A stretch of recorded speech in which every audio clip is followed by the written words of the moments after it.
Aqui veio o primeiro episódio da série de SCPs dos inscritos. Como eu disse no post da aba comunidade, vocês criaram SCPs bem legais que eu vi. Uns mais completos e detalhados dos que os outros, mas no geral, incríveis e claramente não iria caber num vídeo só. Então nesse, eu vou trazer os 6 primeiros interessantes que eu sorteei pra aparecer aqui. E claro, se o seu não apareceu, ele pode aparecer nos outros episódios. Sem mais delongas, vamos começar.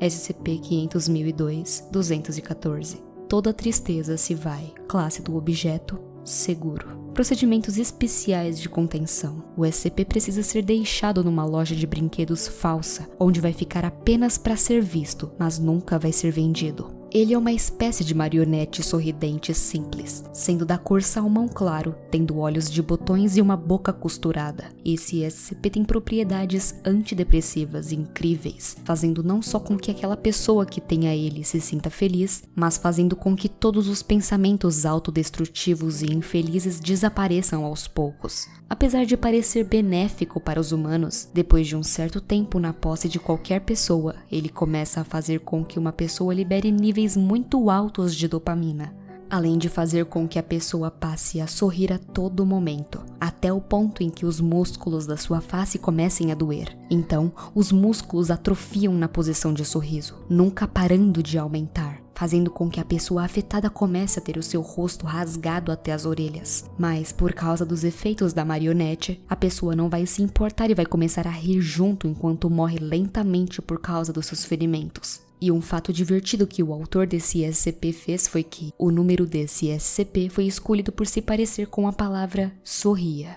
SCP-0000, o Omnitrix, classe Keter.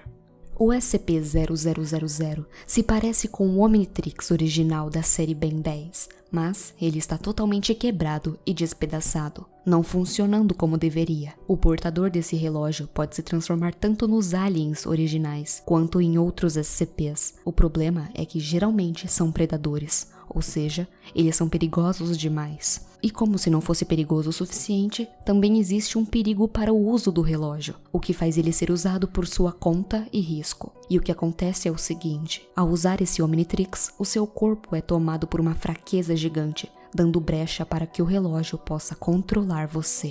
E cara, esse SCP foi tão curtinho, mas eu gostei de qualquer forma, então decidi colocar aqui no vídeo. Ele é literalmente um SCP ventilador que tem uma 4ª potência de força que, quando é ligada, cria tempestades frias por todo o continente. Não tem nem numeração, mas eu curti. SCP-56.286. Algo está na espreita. Classe desconhecida. Paradeiro atual desconhecido.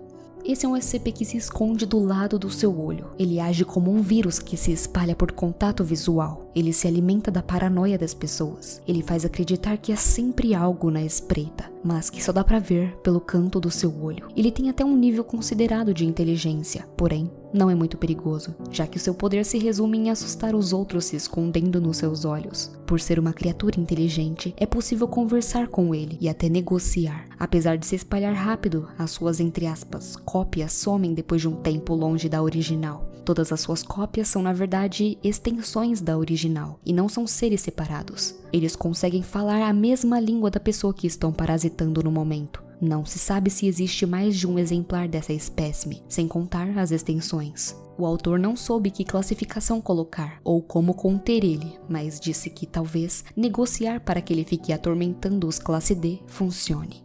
SCP-1938, o falso herói. Classificação Talmiel. O SCP-1938 é uma anomalia que surgiu misteriosamente em 1946, vista pela primeira vez em 19 de maio desse mesmo ano. Sobrevoando a cidade do México, por conta da altura e da velocidade que voava, foi possível apenas ver a sua silhueta. 3 meses depois, no estado de Vitória, na Austrália, ele foi visto impedindo um acidente de ônibus, cujo motorista havia passado mal e perdido o controle do veículo. Dessa vez foi possível ver o SCP com mais clareza. Ele usa uma espécie de uniforme parecido com um dos heróis de quadrinhos, porém, todo desgastado e rasgado. Apenas 2 dias depois ele foi visto planando sobre o Pentágono dos Estados Unidos por quase 5 horas. Nesse momento, membros da fundação tentaram fazer contato com o SCP, que não demonstrou hostilidade, mas também não quis conversar muito com a equipe, apenas disse que o seu papel é salvar o mundo. Ele foi visto poucas vezes, fazendo rápidas aparições pelos céus, até 1975, onde ele inesperadamente mergulhou em alta velocidade sobre a base secreta de experimentos perigosos da Fundação e destruiu por completo. O ataque foi tão avassalador que um membro não revelado do Conselho O5 fez questão de procurá-lo pessoalmente. Devido à influência do Conselho, não demorou muito para encontrá-lo, e quando questionado pelo membro do Conselho ou do porquê ele fez isso, ele respondeu com essas palavras: "Minha missão é salvar o mundo, e aquele lugar era perigoso." As ideias de heroísmo do SCP são perigosas. Ele não mede ações para salvar o planeta. Então, a Fundação construiu uma cidade do tamanho de Baltimore, em uma localização não revelada, onde todos os habitantes são funcionários da Fundação que, consequentemente, simulam eventos catastróficos para chamar a atenção dele e tentar estudá-lo e mantê-lo no controle. Ele aceitou ser entrevistado em 1986, quando revelou ser a representação da necessidade da humanidade de um herói para salvá-los em qualquer perigo. Ele demonstrou ter total conhecimento de outros SCPs, especialmente dos malignos como o Rei Escarlate e a Anafábula. Recentemente, durante a fuga do SCP-682, o 1938 apareceu para contê-lo, onde em uma luta que arrasou a ilha onde estavam, ele conseguiu contê-lo novamente. O falso herói pode ser útil contra outros SCPs perigosos, mas também é muito perigoso por causa da sua própria noção de heroísmo. E por fim, o SCP-077, Nefilim de Cera. O SCP é uma grande massa de cera de velas, com alguns objetos dourados mergulhados, e capaz de manifestar braços e rostos humanoides na presença de pessoas. Ao interagir com uma pessoa, o SCP vai testar mentalmente o seu convidado, das mais diversas formas, conversas, jogos, atuações e diversas outras interações que parecem ser únicas para cada pessoa. Caso um humano seja aprovado pelo SCP, logo, a entidade tentará seduzir a pessoa a fazer um contrato que beneficiará a ambos. Esse contrato é chamado de SCP-077-1. Ao aceitar a oferta, o SCP vai mostrar 2 cartas de tarô, onde a pessoa deve escolher uma, enquanto a outra vai ser incendiada. Os termos de contrato são: a entidade preverá o futuro relacionado à carta escolhida e permitirá realizar um desejo relacionado à outra carta que foi incendiada. As previsões acontecem no intervalo de 5 anos e são sempre assertivas. Já os desejos se realizam no intervalo de 5 anos também. Porém, para que o contrato não seja quebrado, a pessoa deve encontrar algum método de adoração que agrade a entidade e seguir fielmente esses rituais como orações, oferendas, altares e outros. SCP-077-2. A quebra de contrato.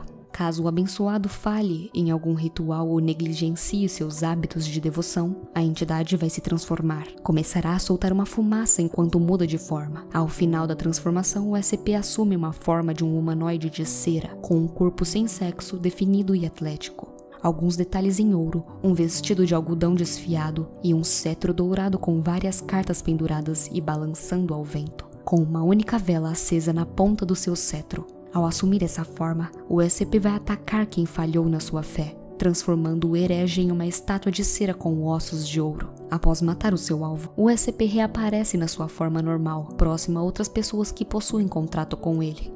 A contenção é a seguinte: sempre deve haver pelo menos 2 funcionários com contratos a longo prazo com o SCP. Ambos devem ter seus rituais monitorados. O SCP não necessita de uma contenção física, pois só faz mal aos seus hereges, e pode ser mantido na fundação como parte de um contrato. Tirando os funcionários responsáveis por manter os 2 contratos para fins de controle do objeto, já houve mais de 7 funcionários da fundação que possuem pactos com o 077, com outros objetivos. Como eu disse, se o seu SCP não apareceu aqui, provavelmente ele vai aparecer no outro vídeo. Muito obrigada a todos desse vídeo que colaboraram mandando o seu SCP na aba comunidade, e até o próximo.